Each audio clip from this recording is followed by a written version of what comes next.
Haryana Veras Victoria et Kayi Kwamba, deux héroïnes africaines qui font honneur à la RDC. Dans un monde où l'Afrique est souvent réduite au silence sur la scène internationale, deux femmes ont émergé comme de puissantes voix de vérité et de justice, Thérèse Kayigwamba Wagner et Haryana Veras Victoria. Tandis que Kayigwamba défend la souveraineté de la RDC dans les hautes sphères diplomatiques, Haryana, journaliste angolaise, a osé poser à Donald Trump la question que des millions de Congolais attendaient. Ce documentaire vous plonge dans le parcours extraordinaire de Haryana Veras Victoria, une voix qui, tout comme Kayigwamba, restera à jamais gravée dans le cœur du peuple congolais.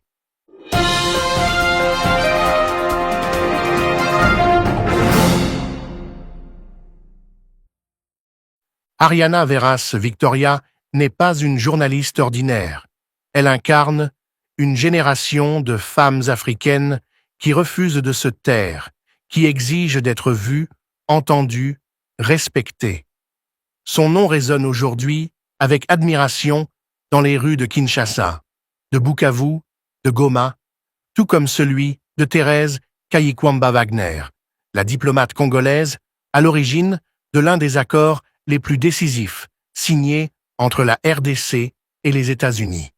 Ces deux femmes, par des voies différentes mais complémentaires, sont devenues les gardiennes d'un espoir africain, les symboles vivants d'une Afrique qui s'élève. L'histoire de Haryana commence loin de Kinshasa, dans la province angolaise de Malange. Née en 1984, elle grandit dans une modeste maison familiale, entourée de 7 frères et sœurs. Ce n'était pas une vie facile, mais une vie riche en récits et en rêves.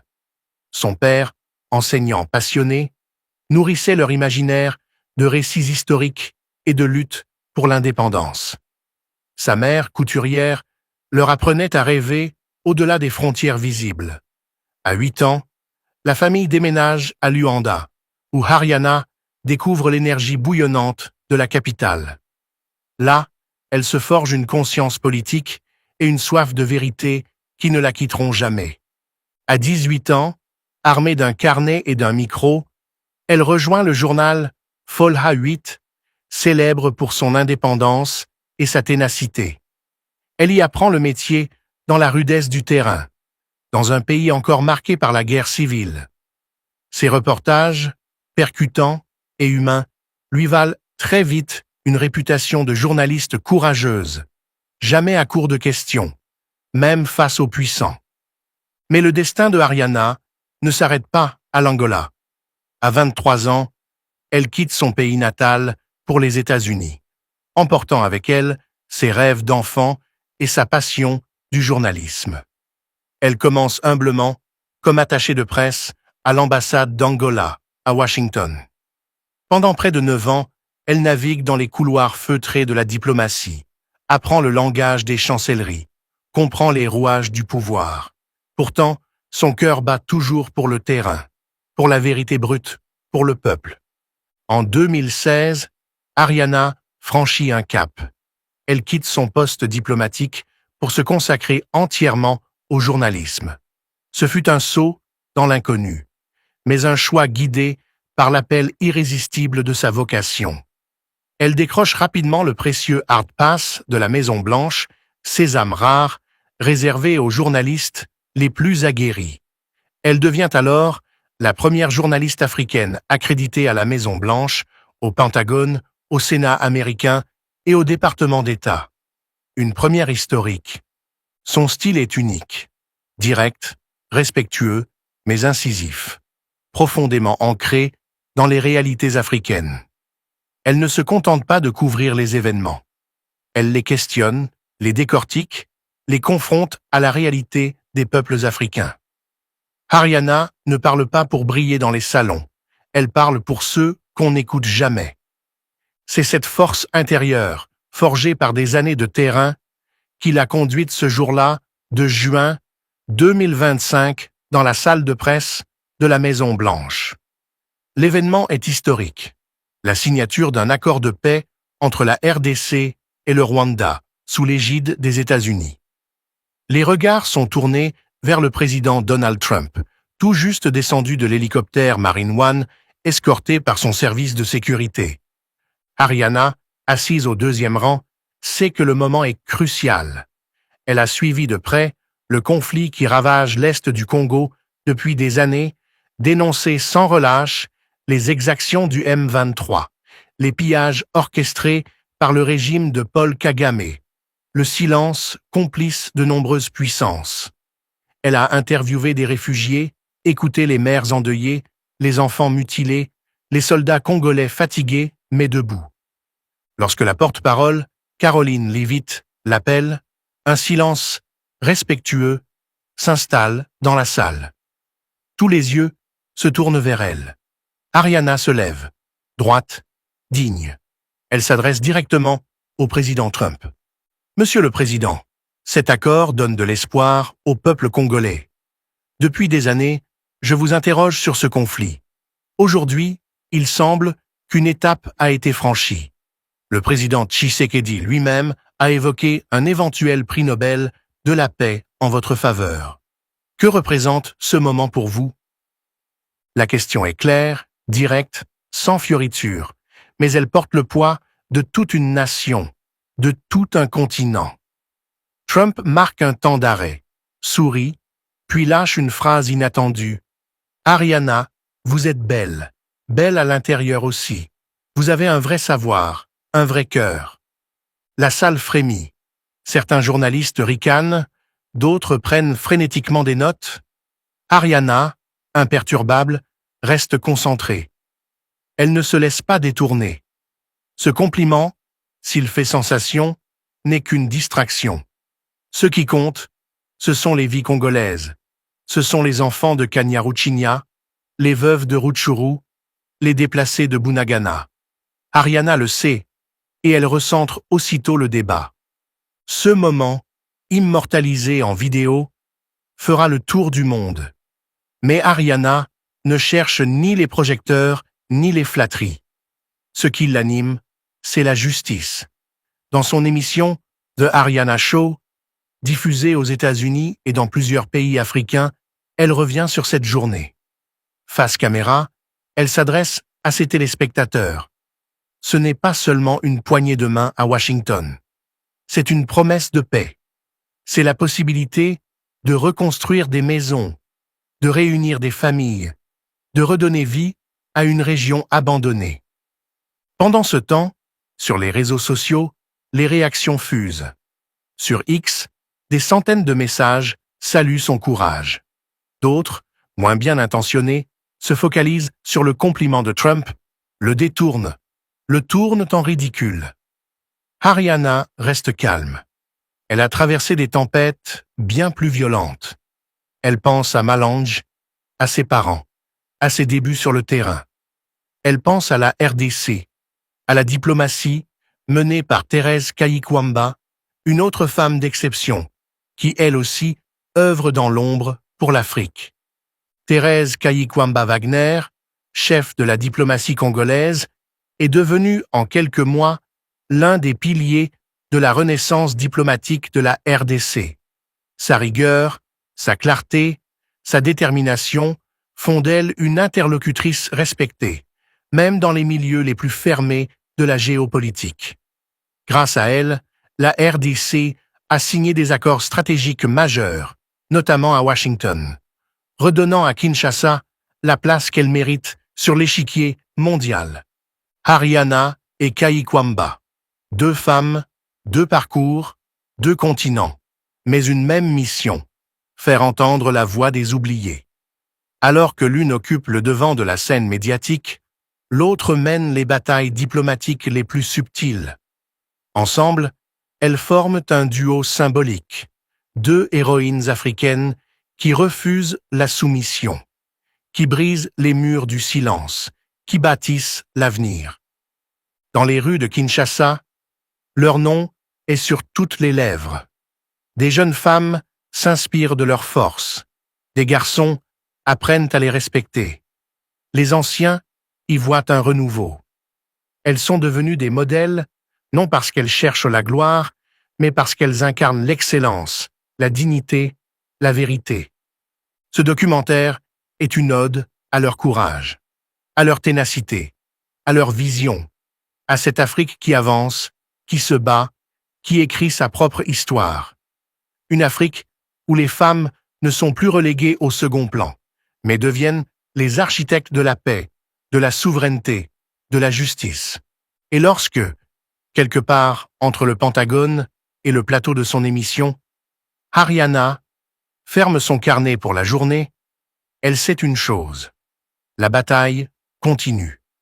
Pour chaque enfant congolais déplacé, pour chaque femme violée dans le Kivu, pour chaque soldat tombé au front. Elle continuera de parler, d'écrire, de dénoncer. Car tant qu'il y aura des injustices, Ariana Veras Victoria aura quelque chose à dire. Et les Congolais, eux, n'oublieront jamais. Ils n'oublieront pas cette voix venue d'Angola qui a osé poser la question. Ils n'oublieront pas cette diplomate tenace, Kayikwamba, qui a redonné à leur pays son honneur. Dans leur cœur, ces deux femmes ont trouvé une place éternelle. Et dans ce cœur collectif congolais, battant à l'unisson entre douleur et espoir, Ariana et Kayikwamba sont devenues plus que des noms. Elles sont des symboles, des repères, des sources d'inspiration inépuisables dans une époque marquée par la trahison, la manipulation et le silence complice d'un monde qui a longtemps détourné le regard de l'Est du Congo.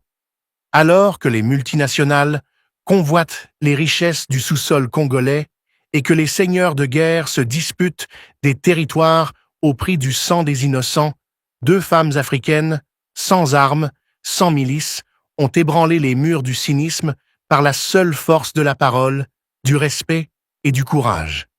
Il faut se souvenir de ce jour où Thérèse Kayikwamba Wagner, aux côtés du président Félix Tshisekedi, signait à Washington un accord stratégique qui, pour la première fois, reconnaissait la souveraineté de la RDC comme non négociable. Ce jour-là, elle n'était pas simplement une ministre, elle était la fille de la République, celle qui, par sa poigne discrète et sa maîtrise des rapports de force, imposait à l'agenda mondial les priorités congolaises. Elle ne cherchait pas les projecteurs, mais les résultats. Et dans les coulisses du pouvoir américain, son nom est aujourd'hui prononcé avec respect. De l'autre côté, dans les médias, Ariana Veras Victoria, avec son élégance redoutable et son regard aiguisé, s'est imposée comme la voix de l'Afrique consciente. Elle a su faire de sa position à la Maison-Blanche non pas un privilège, mais une tribune. Chaque mot prononcé, chaque question posée, chaque regard dirigé vers les puissants, elle l'a fait pour ceux qui ne peuvent parler, pour ceux dont les larmes ne font pas de gros titres, pour les mères de l'Est de la RDC qui enterrent leurs enfants dans le silence. Mais cette ascension, ce respect conquis dans un univers brutalement compétitif, n'est pas le fruit du hasard. C'est le résultat de sacrifices immenses, de nuits blanches, de refus d'être corrompus ou récupérés. Ariana a dit non à plusieurs invitations intéressées. Elle a refusé d'être une journaliste décorative, comme certains médias en imposent encore aux femmes africaines. Elle a construit sa crédibilité dans l'adversité, en posant les questions que d'autres redoutaient, en dénonçant les silences complices sur la RDC, en refusant de céder à la facilité des narratives imposées. Et c'est ce même esprit d'indépendance et de vérité qui la lie symboliquement à Thérèse Kayikwamba. Toutes deux ont su conserver une ligne de conduite morale là où la politique et le journalisme s'abîment souvent dans les intérêts croisés. Toutes deux ont placé la dignité congolaise au-dessus de leur propre confort. Toutes deux ont compris que servir la cause africaine ne se limite pas à des discours, mais passe par des actes concrets, des sacrifices personnels et une loyauté sans faille envers le peuple. Alors que dans les salons feutrés de New York, à l'ONU ou à Bruxelles, dans les couloirs de l'Union européenne, certains diplomates feignent encore l'ignorance sur les crimes commis en RDC. Haryana et Kaykwamba agissent, l'une en interpellant, l'autre en négociant. Et ensemble, sans se concerter, mais en résonance parfaite, elles déploient une nouvelle forme de leadership africain, féminin, intègre, résilient et orienté vers la justice. Dans les universités congolaises, on commence à citer Haryana et Kaykwamba dans les cours de journalisme et de relations internationales.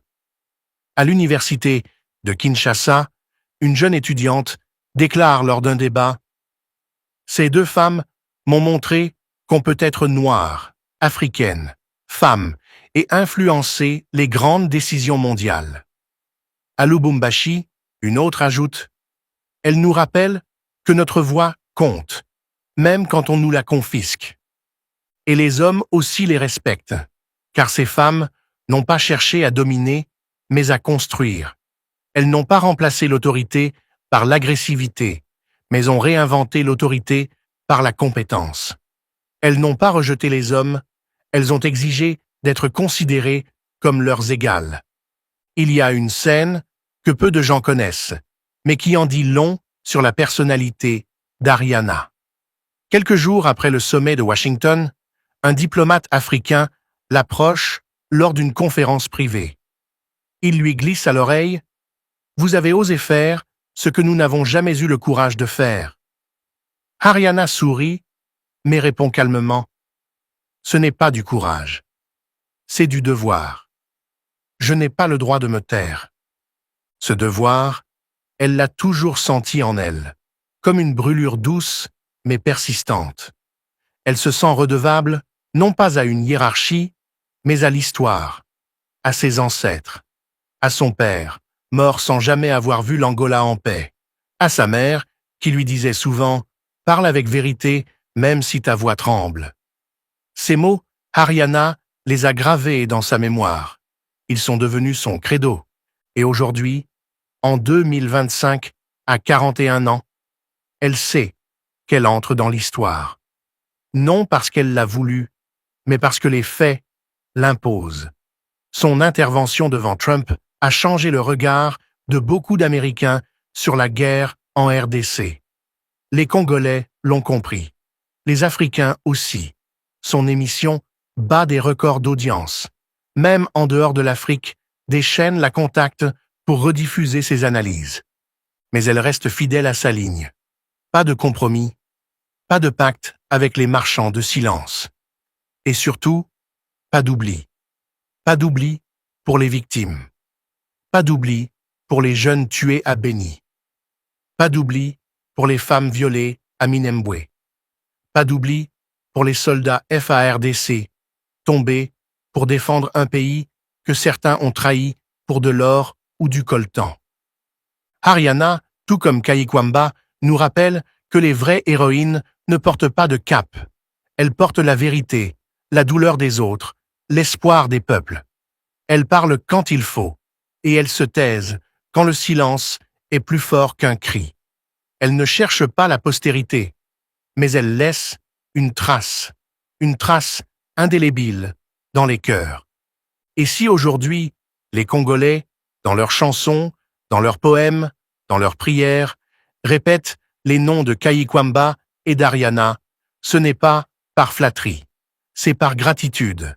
C'est parce qu'en elles, ils ont retrouvé un peu de cette dignité perdue dans les ruines de Bukavu, un peu de ce courage effacé dans les fosses communes de Rutshuru. Demain, d'autres femmes viendront, d'autres voix se lèveront, d'autres batailles seront menées. Mais le peuple congolais et l'Afrique entière se souviendront de ces deux éclaireuses, de ces deux flambeaux allumés dans la nuit. Haryana Veras Victoria, Thérèse Kaykwamba Wagner. Deux femmes, deux continents, une seule mission, faire briller l'Afrique, non pas à travers les discours, mais à travers les actes. Et dans le cœur des Congolais, elles y resteront, à jamais. Haryana Veras Victoria et Kaykwamba, deux héroïnes africaines qui font honneur à la RDC. I'm here with Ariana Veras, who is the only White House correspondent who represents all of Africa here at the White House. And Ariana, it's such a big day here as President Trump has invited Rwanda and Congo to sign a peace deal that was announced just last week. You actually got to sit down with the president of the Congo in Africa earlier in the week and speak with him about this momentous, this historic event that's happening here today at the White House, and you will be in the Oval Office as well. But when you were talking to the president, you asked him essentially why the international community has ignored this for so long, and here's what he had to say. The international community have forsaken us, and we are victims, and we have millions of victims recorded since then.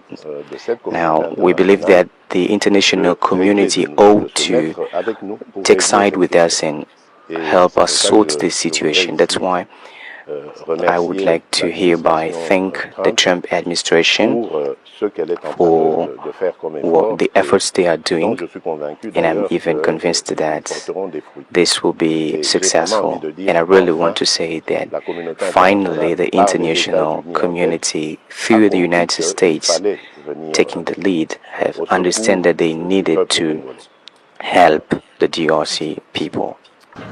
So why do you feel like this has been ignored by so many around the world, this genocide, this fighting that's taken place for over 30 years? Thank you so much, Lindsay, for having me. As you've mentioned, I was in Congo last week. I've witnessed myself how proud, how happy the people of Congo are because of this peace deal. And I've seen hope. You can tell that there is hope right now. And from the president answering your question, he have said hypocrisy. This is what he noticed from the international community and also from many African leaders, except, of course, the president of Angola, President João Lourenço, who worked very hard to bring peace to Congo, but unfortunately, he couldn't deliver. But now they are seeing into the United States, under, of course, the leadership of President Donald Trump, that finally they will see peace in Congo, which pretty much will bring development and, of course, economic benefit to the country. Yes, and I believe we have that clip as well, where the president of the Congo is saying that it is hypocritical that Africa was not able to create or find a solution themselves. So let's listen to that. We are ourselves the very problem. We are accepting and agreeing upon principles that we do not abide by. When I took office in 2019, there was a resolution that read, in 2020, the objective would be to silence the arms and weapons in Africa. Was it achieved? No. Today, it's very unsuccessful, meaning we are voting principles that we do not even abide by. As long as we behave this way, other continents would never respect us. Ariana, why do you feel that Africa wasn't able to find a solution to this problem that's been going on since 1995?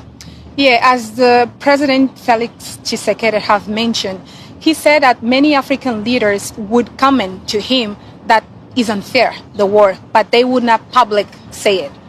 Like he said, that was something that he couldn't take it.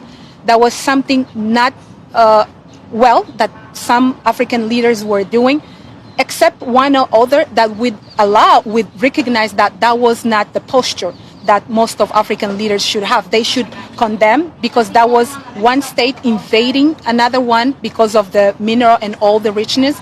And he was expecting for all the African leaders together to condemn and to act. But he couldn't see that. That's why he said that was something that he pretty much criticized for many years.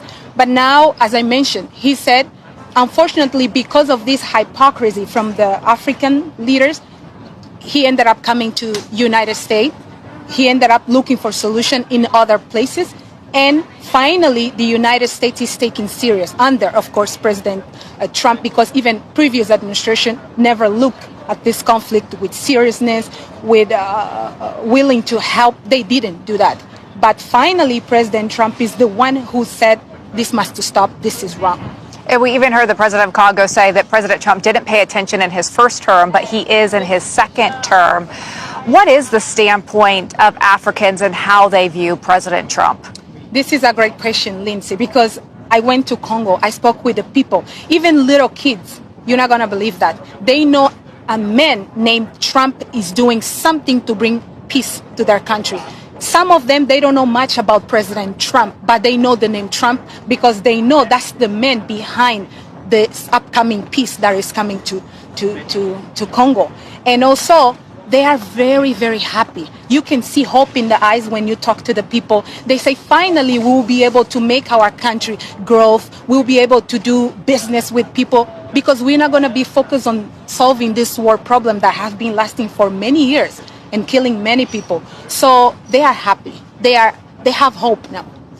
The president even suggested that the war between Rwanda and Congo has killed more people than World War II. Just for context for our viewers here, President Trump has talked about how he has solved peace between Pakistan and Iran, Abraham Accords, which he hopes to have more of, and now Congo and Rwanda. You ask the president if he believes President Trump should get a Nobel Peace Prize because of that. Here's what he had to say. Some people would say that this war has caused more dead than the Second World War. And I think if President Trump, thanks to his mediation, managed to definitely end this war, he would really deserve this Nobel Prize. I would go the first to vote for him. Ariana, do you believe that this is something that these two countries will nominate the president for? Does it deem itself worthy of a Nobel Peace Prize?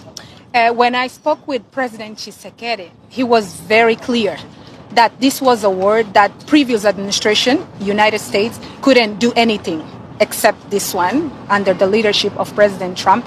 And he also know that President Trump is not only focused on Africa or solving this problem in Congo, but is also focused on bringing peace between Russia and Ukraine and also in the Middle East. And he mentioned to me during this interview that because they see hope, peace coming to Congo, when finally the peace reach the Democratic Republic of Congo, he will be more than happy to nominate President Trump for the Nobel Peace Prize.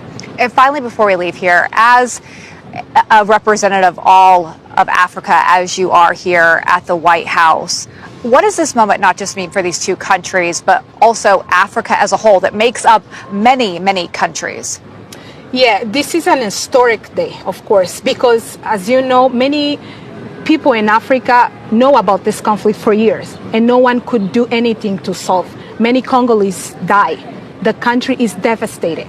The country, even though has so many natural resources and so many opportunity from business, from tourism, from many areas, they wasn't able to grow because of the war.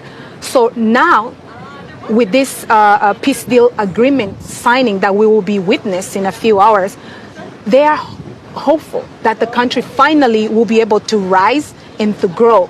So, and this is not only a happy moment for the Congolese people, it's for the entire continent. Because even though some couldn't do much to solve this war problem, everybody's happy. Everybody was expecting this war to end. Because those are two brother and sister country, like Rwanda and Congo. They are neighbor country. They are pretty much family.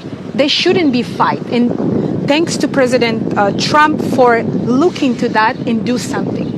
This is a hope not only for Congo, but for the entire continent, because all the continent, all the countries in Africa, they want this war and many other wars to end.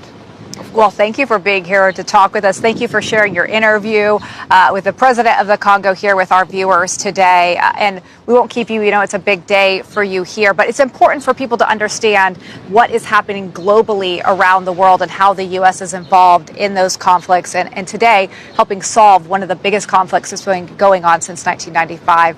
Ariana Veras, thank you so much. Thank you, Lindsay. Thank you.